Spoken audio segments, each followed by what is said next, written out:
बाबा विश्वनाथ की नगरी बनारस से आपका स्वागत है study with team Banaras channel पर।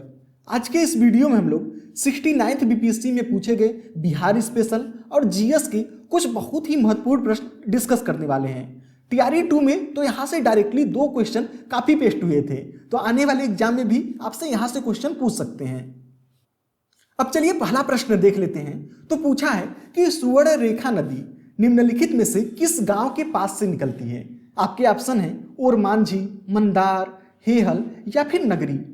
तो इसका सही उत्तर है झारखंड का एक गांव है नगरी, वहां से सुवर्ण रेखा नदी निकलती है। और इसका नाम सुवर्ण रेखा क्यों पड़ा है? क्योंकि जो नदी है यहाँ पर सोने के छोटे छोटे कण देखने को मिलते हैं, इस कारण इसका नाम सुवर्ण रेखा नदी है। अब चलिए नेक्स्ट क्वेश्चन पे चलते हैं। यहां पर देखिए प्रश्न पूछा है कि निम्नलिखित में से कौन से राष्ट्रीय उद्यान या फिर वन्य जीव अभ्यारण्य बिहार में स्थित हैं। ठीक है, कौन कौन सा दिया है? वाल्मीकि राष्ट्रीय उद्यान, दुधवा राष्ट्रीय उद्यान, गजनेर वन्यजीव अभ्यारण्य और दिया है भीमबाध वन्यजीव अभ्यारण्य। तो अगर बात करें हम लोग वाल्मीकि राष्ट्रीय उद्यान की, तो यह कहां पर है? पश्चिमी चंपारण में है। और दुधवा राष्ट्रीय उद्यान कहां पर है? तो उत्तर प्रदेश में है। गजनेर वन्यजीव अभ्यारण्य कहां पर है? तो यह राजस्थान में है। और जो भीमबाध वन्यजीव अभ्यारण्य है ये कहां पर है? मुंगेर, बिहार के मुंगेर जिला में है। तो वाल्मीकि राष्ट्रीय उद्यान और भीमबाध वन्यजीव अभ्यारण्य यही कहां पर है? बिहार में है। तो ऑप्शन अब देख लेते हैं, पहला और चौथा ये वाले ऑप्शन में हमें मिल गया, इसलिए ये वाला ऑप्शन यहां पर सही हो जाएगा। अब नेक्स्ट क्वेश्चन देखते हैं। यहां पर प्रश्न पूछा है कि गैंगेटिक डॉल्फिन के संदर्भ में निम्नलिखित कथनों पर विचार करिए। पहला दिया है कि गंगा नदी की डॉल्फिन को IUCN की रेड लिस्ट के तहत लुप्त प्राय जीव के रूप में वर्गीकृत किया गया है। दूसरा दिया है कि इसमें कोई क्रिस्टलीय नेत्र लेंस नहीं होता जो इसे प्रभावी रूप से अंधा बना देती है। तीसरा दिया है यह इको लोकेशन का उपयोग कर आगे बढ़ती है और शिकार करती है। चौथा दिया है कि इसे भारत के राष्ट्रीय जलीय जीव के रूप में मान्यता दी गई है। तो यहाँ पर देखिए जो चारों बातें कही गई है गैंगेटिक डॉल्फिन के बारे में वो सही है। अब ऑप्शन देख लेते हैं, तो कौन सा पूछा है सही है? तो उपर्युक्त सभी, डी वाला ऑप्शन यहां पर सही हो जाएगा। अब नेक्स्ट क्वेश्चन देख लेते हैं। तो यहां पर पूछा है कि गंडक नदी का दूसरा नाम है बूढ़ी गंडक, महानंदा, नारायणी या फिर पुनपुन। तो इसका सही उत्तर हो जाएगा सी वाला ऑप्शन। गंडक नदी को हम लोग किस नाम से जानते हैं? तो नारायणी, और नारायणी के साथ एक और नाम है सालग्रामी। तो यह नाम भी आप याद रखिएगा, सालग्रामी और नारायणी किसका नाम है? तो गंडक नदी का दूसरा नाम है। अब चलिए नेक्स्ट क्वेश्चन पे चलते हैं। तो यहां पर पूछा है कि बिहार के निम्नलिखित किस जिले में सोना पाया जाता है। आपके ऑप्शन है मुंगेर, सारण, सिवान या फिर जमुई। तो इसका सही उत्तर हो जाएगा कि जो जमुई जिला है वहां पर सोना पाया जाता है। अभी कुछ देर पहले हम लोगों ने देखा था कि सुवर्ण रेखा नदी यह कहां पर था? तो नगरी में था। वहां पर भी क्या था? सोने के कण पाए जाते थे। और यहां पर पूछा है कि बिहार में कौन सा जिला है जहां सोना पाया जाता है? तो जमुई जिला, डी वाला ऑप्शन सही हो जाएगा। नेक्स्ट क्वेश्चन पे चलते हैं। तो पूछा है कि त्रिवेणी नहर का निर्माण निम्नलिखित में से किस नदी पर किया गया है? कोसी, सोन, गंडक या फिर मयूराक्षी। तो इसका सही उत्तर हो जाएगा सी वाला ऑप्शन, गंडक नदी। गंडक नदी का दूसरा नाम अभी हम लोगों ने देखा था नारायणी और सालग्रामी है, और इसी पर त्रिवेणी नहर बनाया गया है। और क्यों बनाया गया था? तो चंपारण में सिंचाई करने के लिए यह त्रिवेणी नहर का निर्माण किया गया था। और किस नदी पर किया गया था? तो गंडक नदी पर किया गया था। अब चलिए नेक्स्ट क्वेश्चन पे चलते हैं। तो यह देखिए कथन और कारण वाला प्रश्न है। कथन क्या दिया है कि घाना तट पर सोने के समृद्ध प्लेसर जमाव पाए जाते हैं और ब्राजील में सोने की सिराएं पाई जाती हैं। अब कारण क्या दे रहा है इसका? कि किसी समय ये महाद्वीप अटलांटिक तट के साथ एक साथ संयुक्त थे। अब सही कथन चुनना है। कह रहा है कि ए और आर दोनों सही है और आर ए की सही व्याख्या करता है। तो यही वाला ऑप्शन सही हो जाएगा। यहाँ पर जो ए और आर मतलब जो कथन दिया है और कारण दिया है दोनों सही है, और जो कारण दिया है वो कथन का सही से व्याख्या करता है, इसलिए पहला वाला ऑप्शन सही हो जाएगा। अब नेक्स्ट क्वेश्चन पे चलते हैं। यहां पर दिया है कि बिहार की भौगोलिक संरचना चट्टानी प्रणालियों से बनी है। चट्टानी प्रणालियों का उनके विवरण से मिलान करिए। ठीक है, तो एक साइड दिया है देखिए धारवाड़ चट्टान प्रणाली, दूसरी साइड दिया है हिमालयी और प्रायद्वीपीय नदियों द्वारा मिट्टी आदि के तीव्र जमाव से निर्मित। दूसरा दिया है कि विंध्यन चट्टान प्रणाली, सामने दिया है पश्चिमी चंपारण जिले में पाई जाती है। तीसरा दिया है क्वाटरनली चट्टान प्रणाली इसके सामने दिया है, सबसे पुरानी आर्कियन रॉक सिस्टम का हिस्सा। और चौथा दिया है कि तृतीय चट्टान प्रणाली बलुआ पत्थर, चूना पत्थर, डोलोमाइट, क्वार्टजाइट और सेल इस चट्टान प्रणाली के मुख्य घटक हैं। यहाँ पर देखिए जो दिया है धारवाड़ चट्टान प्रणाली, यह किससे मिल जाएगा? तो सी वाला ऑप्शन सबसे पुराने आर्कियन रॉक सिस्टम का हिस्सा हो जाएगा। और विंध्यन चट्टान प्रणाली किससे मिलेगा? तो चौथा वाला बलुआ पत्थर, चूना पत्थर, डोलोमाइट, क्वार्टजाइट और सेल इस चट्टान प्रणाली के मुख्य घटक हैं। और इसके बाद देखते हैं जो तृतीय चट्टान प्रणाली है ये किससे मिलेगा?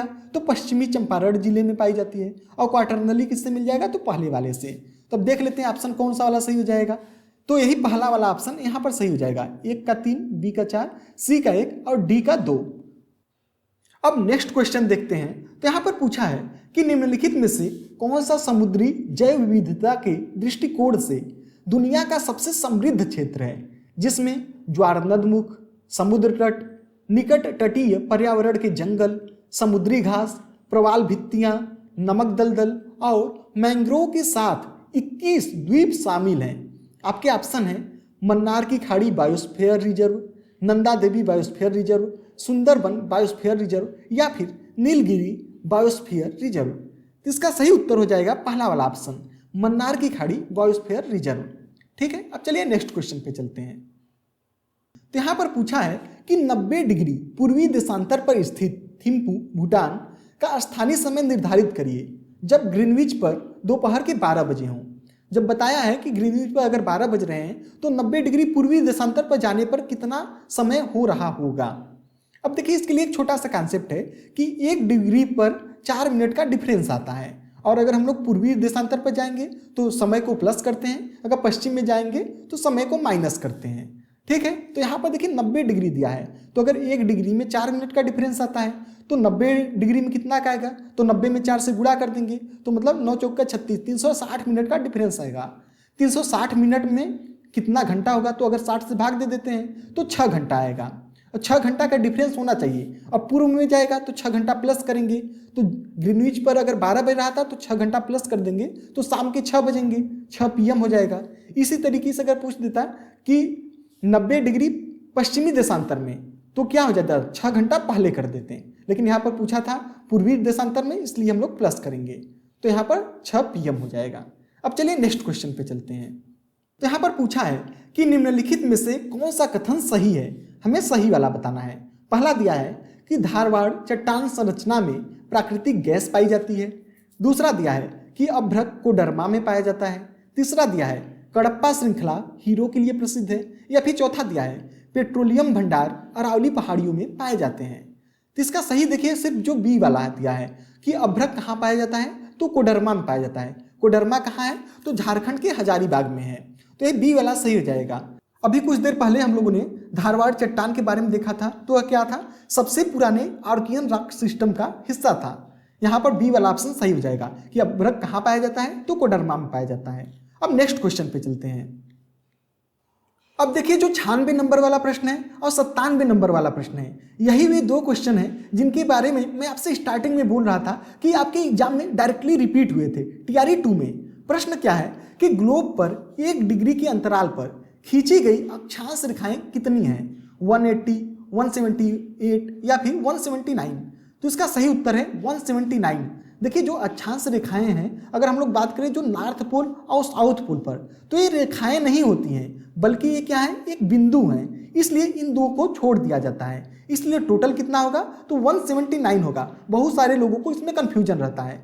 तो अब चलिए नेक्स्ट क्वेश्चन देख लेते हैं। यह क्वेश्चन भी डायरेक्टली पूछा था, कोसी मैदान की माध्य समुद्र तल से औसत ऊंचाई कितनी है? तो इसका सही उत्तर है 30 मीटर। यही वे 2 क्वेश्चन थे। अब चलिए नेक्स्ट क्वेश्चन पे चलते हैं। यहाँ पर प्रश्न पूछा है कि किस पठार पर कर्क रेखा तथा भारतीय मानक समय रेखा एक दूसरे को काटती हैं? बुंदेलखंड, बघेलखंड, मालवा या इनमें से कोई नहीं? तो इसका सही उत्तर हो जाएगा बी वाला ऑप्शन बघेलखंड। कर्क रेखा क्या होता है? 23.5 डिग्री नॉर्थ, और जो भारतीय मानक समय रेखा कितना है? तो 82.5 डिग्री ईस्ट। ठीक है, और काटते कहाँ एक दूसरे को हैं? तो बघेलखंड में काटते हैं। इस पॉइंट को आप याद रखिएगा। अब नेक्स्ट क्वेश्चन पे चलते हैं। तो पूछा है कि उत्तराखंड का कौन सा जिला तिब्बत सीमा से नहीं लगता है? उत्तरकाशी, चमोली, अल्मोड़ा, इनमें से कोई नहीं। तो इसका सही उत्तर हो जाएगा अल्मोड़ा। अल्मोड़ा क्या है, तिब्बत से इसकी सीमा नहीं लगती है। अब नेक्स्ट क्वेश्चन पे चलते हैं। तो पूछा है कि अल नीनो धारा कहाँ प्रवाहित होती है। ऑप्शन है प्रशांत महासागर, हिंद महासागर, बंगाल की खाड़ी या एक से अधिक। तो इसका सही उत्तर हो जाएगा प्रशांत महासागर, ए वाला ऑप्शन। और अल नीनो धारा से होता क्या है, तो देखिए जो समुद्र का सतही जल रहता है उसका टेम्परेचर इंक्रीज हो जाता है, उसका टेम्परेचर बढ़ जाता है। तो कहाँ पर प्रवाहित होता है, प्रशांत महासागर में। इस तरीके से देखिए हम लोगों ने बहुत सारे इंपॉर्टेंट प्रश्न देख लिए हैं। इसके आगे देखिए जो पॉलिटी के प्रश्न है उसे हम लोगों ने पहले ही कवर कर चुका है, उसका लिंक आपको नीचे कमेंट सेक्शन में मिल जाएगा। अगर आपने नहीं देखा होगा तो उसे जरूर देख लीजिएगा। धन्यवाद।